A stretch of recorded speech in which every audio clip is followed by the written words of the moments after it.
Баршаңызға қайырлы күн, Дәмді асхана каналына қош келдіңіздер. Бүгін осындай өте дәмді әрі оңай, тез дайын болатын кеспе көже, яғни қуырылмай жасалатын кеспе көже дайындайтын боламыз. Алдымен ыдысымызға суымызды құйып, етімізді жақсылап жуып тазалап, суымызға салып, жай отта қайнататын боламыз.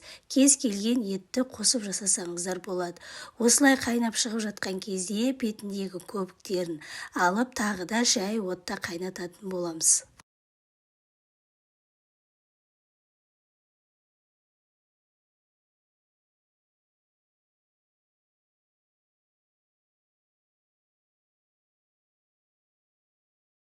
Міне осылай 10 минут қайнағаннан кейін оның үстіне пиязымызды және сәбізімізді салып, тағы да жақсылап 10-15 минут қайнататын боламыз. Егер болгар бұрышы қызанақ болса, оны да қоссаңыздар болады. Осы уақыт аралығында енді қамырымызды илейтін боламыз.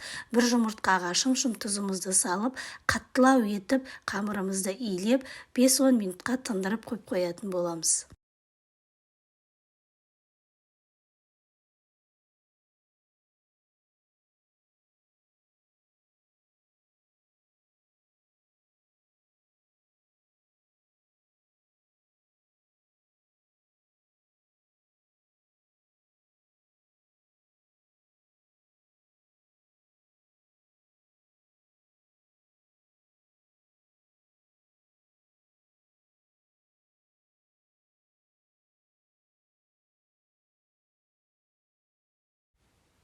Қамырымыз осылай қаттылау қамыр болады. Қатты болып қалды деп қорықпаңыздар.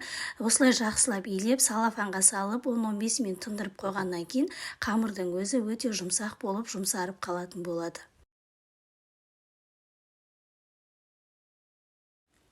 Енді 10-15 минут қайнап болғаннан кейін оның үстіне картошкамызды да салып, тағы да 10-15 минут қайнататын боламыз. Енді картошкамыз піскенше жаңағы қамырымызды жайып шығатын боламыз. Айта кететін жағдай, егер сіздерге бұл кеспе көженің сорпасының түсі егер ұнамаған жағдайда, егер қызанақ қоссаңыздар, онда томат пастасын қоспауға болады. Мен енді қызанақ қоспағаннан кейін түсін сәл қызарту үшін осылай томат пастасына 1 шай қасық қантымды салып, жақсылап араластырып, оның бетіне 2 шай қасық осылай томат пастасын қосып жібердім. Қоспай жасасаңыздар да болады. Егер қызанақ қоссаңыздар, онда томат пастасын қоспасаңыздар болады. Енді алдын ала тындырып қойған қамырымызды қазір өте жұқа, өте қалың емес, орташа көлемде жайып шығатын боламыз. Қамырымыз міне осындай бастапқы кезде қатты болған, қазір өте ыңғайлы, жаюға да өте ыңғайлы болып, жұмсақ болып қалды. Қамырымды дөңгелек етіп жайып алатын болам.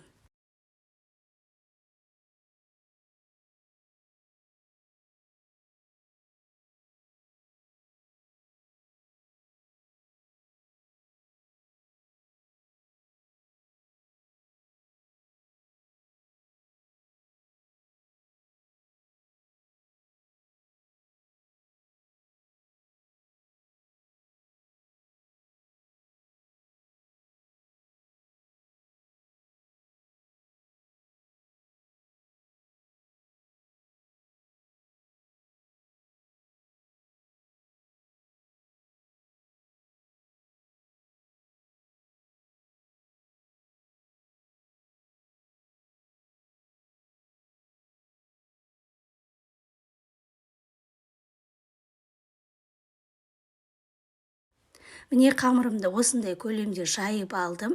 Енді оны қалауларыңыз бойынша кессеңіздер болады.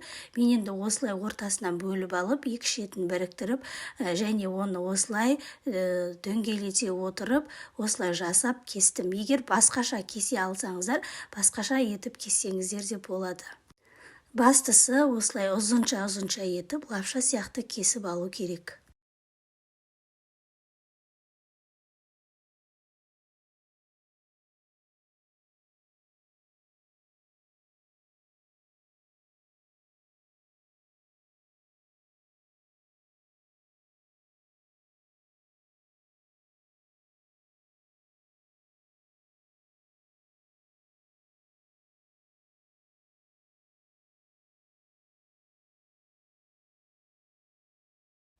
Қамырым дайын, осылай кесіп алдым. Енді қайнап тұрған сорпамызға қамырымызды салып, 2 минуттай қатты бұрқылдатып, қайнатып, астын өшіретін боламыз.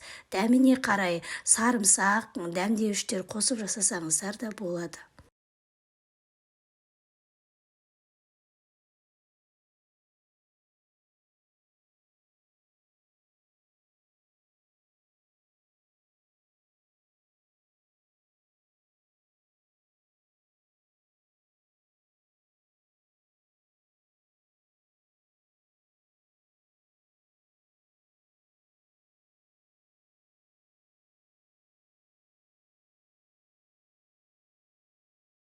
Міне осылай қатты бұрқылдатып 1-2 минут қайнағаннан кейін астын өшіреміз.